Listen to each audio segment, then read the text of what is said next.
GK current affair question 2020 के part number 2 में part number 2 में आपका बहुत बहुत स्वागत है। आज के इस वीडियो हम देने वाले हैं एक मॉक टेस्ट। इसे आप टेस्ट की तरह लीजिए और ये 10 क्वेश्चनों का होगा और इम्पॉर्टेंट सारे के सारे जो 10 क्वेश्चन है इसमें सारे के सारे इम्पॉर्टेंट हैं। तो आप वीडियो को लास्ट तक ज़रूर देखें। और यदि आप किसी भी कम्पिटिटिव एग्जाम का मॉक टेस्ट देना चाहते हैं तो आप हमें कमेंट करें। हम आपको किसी भी कम्पिटिटिव एग्जाम का फुल मॉक टेस्ट उपलब्ध कराएंगे। मानव शरीर के किस भाग में ट्यूबरल लाल ग्रंथियां होती हैं?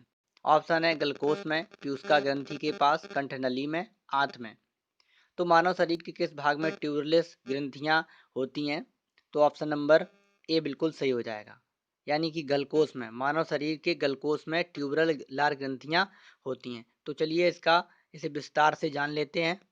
जो ट्यूबरल लाल ग्रंथियां गलकोष आमतौर पर गले के रूप में जाना जाता है, में विशेष रूप से गले के ऊपरी भाग में स्थित होती हैं। हाल ही में नीदरलैंड के एक कैंसर इंस्टीट्यूट के रिसर्चर्स को गले के ऊपर हिस्से में दो लाल ग्रंथियां मिली हैं, जिन्हें ट्यूबेरियल सलाइवरी ग्लैंड्स नाम दिया गया है। खोज का महत्व है क्योंकि यह विकिरण ऑन्कोलॉजिस्ट को सर और गर्दन के ट्यूमर के रोगियों के क्षेत्र को बाईपास करने में मदद करेगा और ऑपरेशन और अन्य उपचारों के समय जटिलताओं से बचने में मदद करेगा। तो हाल ही में नीदरलैंड के जो साइंटिस्ट हैं उन्होंने इसे रिसर्च में पाया है कि ट्यूबरस जो लाल ग्रंथियां होती हैं वो एक विशेष तरह की लाल ग्रंथियां हैं। क्वेश्चन नंबर दूसरा देख लेते हैं। क्वेश्चन है किस संगठन ने state of the global year 2020 report जारी की है?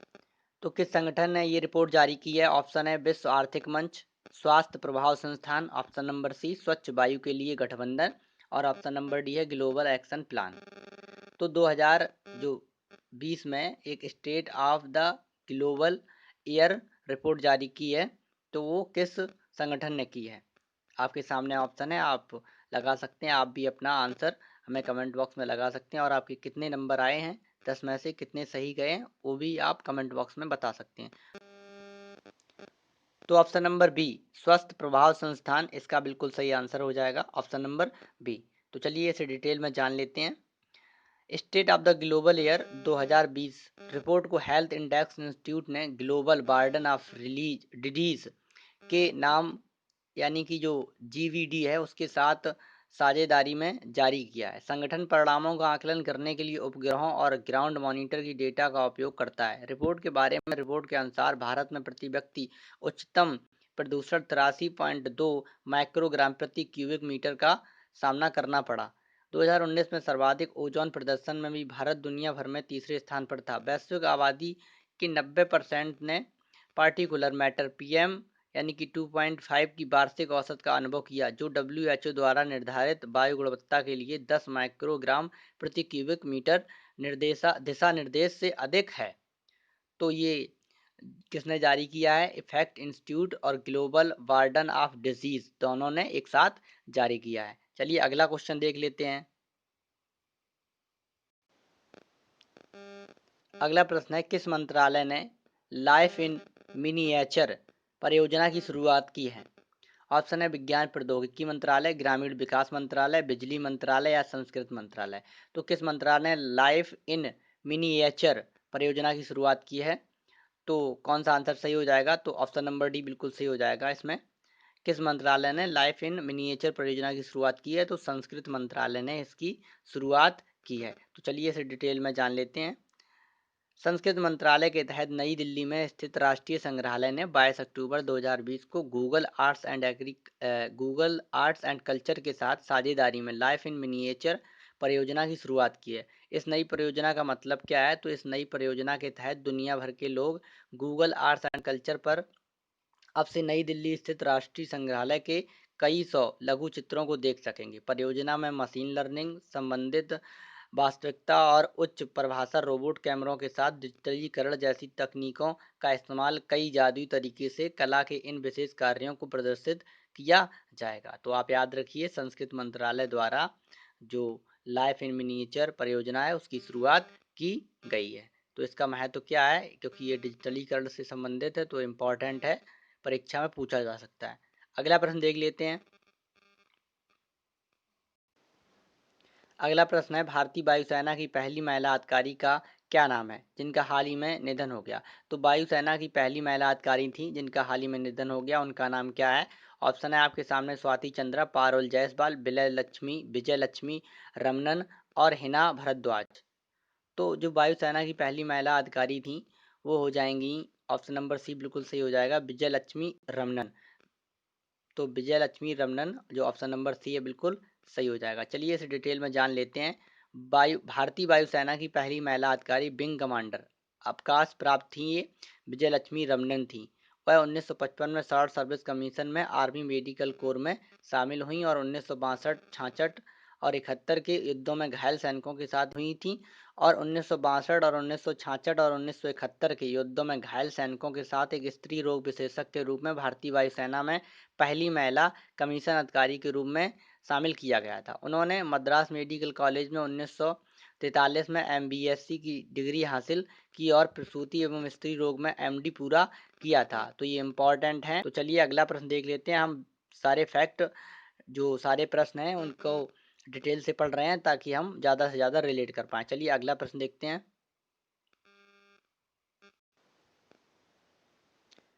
चिकित्सा नवाचार में outstanding young person of the world 2020 पुरस्कार से किसे सम्मानित किया गया?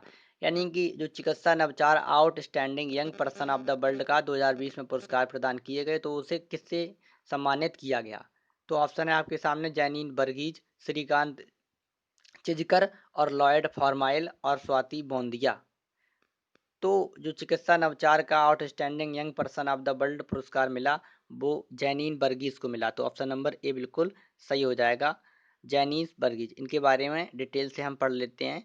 ब्रिटेन में स्थित एक भारतीय मूल के प्लास्टिक सर्जन डॉक्टर जैनीन बर्गीज को स्तन कैंसर, इन्होंने स्तन कैंसर के निदान और उपचार के लिए उनके अविश्वसनीय वैज्ञानिक योगदान के लिए गैर लाभकारी NGO junior chamber international JCI द्वारा outstanding young person of the world 2020 के रूप में नामित किया गया है। वह उन 10 प्रत्याशियों में शामिल है जिन्हें जापान के योकोहामा में जूनियर चैम्बर इंटरनेशनल यानी कि JCI वर्ल्ड कांग्रेस में सम्मानित किया जाएगा। यह पुरस्कार विभिन्न क्षेत्रों में असाधारण उपलब्धियों के लिए 110 देशों में से हर साल 40 वर्ष से कम उम्र के उत्कृष्ट लोगों को दिया जाता है। तो इसमें भारतीय मूल की ये प्लास्टिक सर्जन है डॉक्टर जैनिनी वर्गीज, इनको स्तन कैंसर के निदान और उपचार के लिए इसे प्रदान किया जाएगा। चलिए प्रश्न इंपॉर्टेंट है, आप याद रखें। अगला प्रश्न है, हाल ही में जारी ई धरती जियो पोर्टल के बारे में निम्नलिखित कथनों पर विचार करें। पहला कथन है, पृथ्वी विज्ञान मंत्रालय ने हाल ही में ई धरती जियो पोर्टल लॉन्च किया। दूसरा कथन है, यह पोर्टल प्रबंधन सूचना प्रणाली में विरासत चित्र का एकीकृत मानचित्र और पट्टे की योजना प्रदान करेगा। उपयुक्त कथनों में से कौन सा सही है?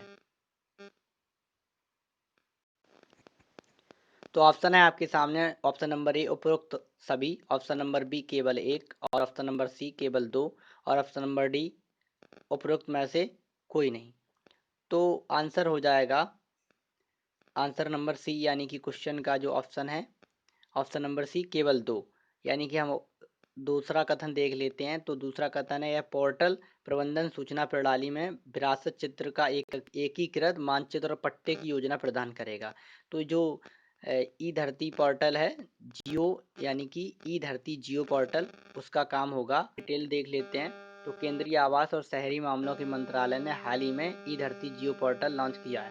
पूछा जा सकता है ई धरती जियो पोर्टल किसने लॉन्च किया? तो जो केंद्रीय आवास और शहरी मामलों के मंत्रालय होता है, उसने ई धरती जियो पोर्टल लॉन्च किया है। तो कथन नंबर दो बिल्कुल सही है। इसमें क्या होगा, ड्राइंग जैसे नक्शे और लीज प्लान को MIS प्रणाली में संग्रहित करने के लिए भूमि और विकास कार्यालय LNDO ई धरती पोर्टल के साथ GIS डेटा का एकीकरण करेगा। महत्व क्या है इसका? तो यह पोर्टल संपत्ति प्रमाण पत्र और अनावश्यक मुकदमेबाजी से बचने में मदद करने वाले संपत्ति के रूपरेखा के विवरण को तैयार करेगा। तो ये इम्पोर्टेंट है, मुकदमेबाजी इससे कम होगी, तो आसानी रहेगी इसमें। प्रश्न है, एशिया पावर इंडेक्स 2020 में भारत की रैंकिंग क्या है? तो एशिया पावर इंडेक्स 2020 में भारत की रैंकिंग क्या है? ऑप्शन है आपके सामने तीसरा, ऑप्शन नंबर दो 12वां, ऑप्शन नंबर सी 16वां, ऑप्शन नंबर डी उपरोक्त में से कोई नहीं। तो एशिया पावर इंडेक्स 2020 में जो भारत की रैंकिंग है वो चौथी है, तो ऑप्शन इसमें है नहीं, तो उपरोक्त में से डी, यानी कि उपरोक्त में से कोई नहीं, ऑप्शन नंबर डी बिल्कुल सही हो जाएगा। तो इसे डिटेल्स में पढ़ लेते हैं।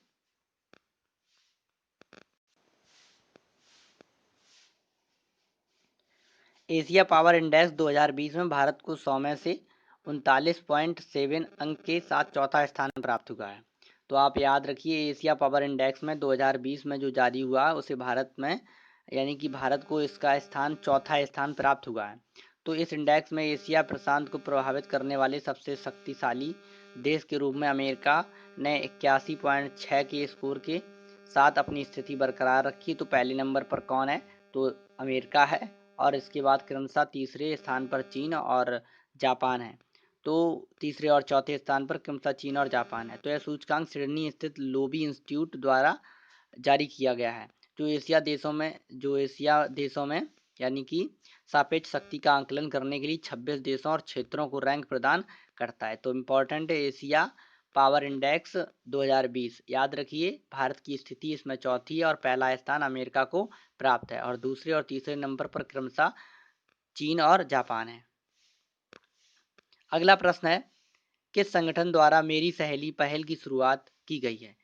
किस संगठन द्वारा मेरी सहेली पहल की शुरुआत की गई? ऑप्शन है आपके सामने, A Mumbai police, option number B railway सुरक्षा बल, ऑप्शन नंबर सी राष्ट्रीय महिला आयोग, और ऑप्शन नंबर डी राष्ट्रीय मानवाधिकार परिषद। तो मेरी सहेली पहल की शुरुआत रेलवे सुरक्षा बल द्वारा की गई है, तो ऑप्शन नंबर बी बिल्कुल सही हो जाएगा। चलिए इसे डिटेल में पढ़ लेते हैं। रेलवे सुरक्षा बल आसनसोल मंडल की ओर से महिला सुरक्षा को समर्पित एक विशेष अभियान मेरी सहेली शुरू किया गया। इस पहल का उद्देश्य महिला यात्रियों के बीच सुरक्षा की भावना पैदा करना है और महिला यात्रियों के सामने आने वाली सुरक्षा संबंधी किसी भी समस्या का प्रभावी ढंग से समाधान करना है। इसमें 6 टीमों का एक विशेष महिला दस्ता बनाया गया है, जिसका नेतृत्व एक महिला उप निरीक्षक द्वारा किया जाता है, और इसमें आसनसोल डिवीजन की महिला कांस्टेबल शामिल हैं। पहली बार डिब्रूगढ़ और दिल्ली विशेष ट्रेन पर यह पहल शुरू की गई थी। तो इम्पोर्टेंट है, मेरी सहेली पहल की शुरुआत रेलवे सुरक्षा बल ने की है। अगला प्रश्न देख लेते हैं, प्रतिभूति बाजार डेटा के लिए नीतियों की सिफारिश करने के लिए सेबी द्वारा गठित समिति के प्रमुख के रूप में किसे नियुक्त किया गया है? यानी कि प्रतिभूति बाजार डेटा की नीतियों के लिए सिफारिश करने के लिए सेबी द्वारा गठित समिति के प्रमुख के रूप में किसे नियुक्त किया गया है? ऑप्शन है आपके सामने, जयंत आर वर्मा, डेरियस खमाटा और महादवीपुरी बुच और एन के सोढ़ी। तो जो सेबी द्वारा एक गठित समिति है उसके प्रमुख के रूप में माधवीपुरी बुच को किया गया, तो ऑप्शन नंबर सी बिल्कुल सही हो जाएगा। चलिए इसे डिटेल में जान लेते हैं। प्रतिभूति बाजार डेटा के लिए नीतियों की सिफारिश करने के लिए भारतीय प्रतिभूति एवं विनिमय बोर्ड यानी कि सेबी द्वारा गठित समिति के प्रमुख के रूप में माधवीपुरी बुच को नियुक्त किया गया है। तो ये पैनल डेटा अंतराल और ज़रूरतों विभाजन के आधार पर डेटा की परिधि की पहचान और बाजार डेटा पर एप्लीकेशन के साथ डेटा गोपनीय और डेटा एक्सेस पर नियमों की सिफारिश करने वाली एक कमेटी है, इसी पर यह काम करेगी। तो इम्पॉर्टेंट है, जो महादवीपुरी बुच हैं वो प्रतिभूति बाजार डेटा की नीतियों की सिफारिश के लिए इन्हें प्रमुख के रूप में नियुक्त किया गया। किसके द्वारा नियुक्त किया गया है? तो सेबी द्वारा। तो ऑप्शन नंबर सी बिल्कुल सही हो जाएगा। और ये वीडियो का अंतिम प्रश्न है, और आपने अगर वीडियो पूरा देखा तो वीडियो देखने के लिए आपका बहुत बहुत धन्यवाद। और ये प्रश्न जो है क्वेश्चन नंबर 10 है, और आप कितने 10 नंबर आए आप हमें कमेंट बॉक्स में बता सकते हैं, और आप हमारे चैनल को भी सब्सक्राइब कर सकते हैं। तो चलिए पढ़ लेते हैं लास्ट क्वेश्चन, किस राज्य ने हाल ही में स्मार्ट ब्लैक बोर्ड योजना लागू की है? तो किस स्टेट ने स्मार्ट ब्लैक बोर्ड योजना की शुरुआत की है? ऑप्शन है Tamil Nadu, option number B Kerala, option number C Karnataka, option number D Andhra Pradesh. तो जो स्मार्ट ब्लैक बोर्ड योजना है जिसकी शुरुआत तमिलनाडु ने की है, तो ऑप्शन नंबर ए बिल्कुल सही हो जाएगा। तो चलिए इसका डिटेल्स में से जान लेते हैं। तमिलनाडु सरकार ने बेहतरीन शिक्षण माहौल सुनिश्चित करने के लिए 80,000 सरकारी स्कूलों में स्मार्ट ब्लैक बोर्ड योजना लागू की है। इस योजना का उद्देश्य स्कूलों में ऑडियो विजुअल शिक्षण सामग्री का उपयोग करना है। इसे डिजिटल कक्षाओं और स्मार्ट कक्षा योजनाओं के साथ एकीकृत किया जा सकता है। स्मार्ट बोर्ड उन सामग्रियों का निर्माण करेंगे जिन्हें पेन ड्राइव का उपयोग करके कंप्यूटर स्क्रीन में फीड किया जा सकता है। इस पहल के तहत सरकार 2020-21 में पाठ्यक्रम को 40% कम करने का निर्णय लिया है। तो तमिलनाडु सरकार ने इस जो स्मार्ट ब्लैक बोर्ड योजना है उसकी शुरुआत की है। चलिए इस वीडियो में इतना ही। वीडियो देखने के लिए आपका बहुत बहुत धन्यवाद।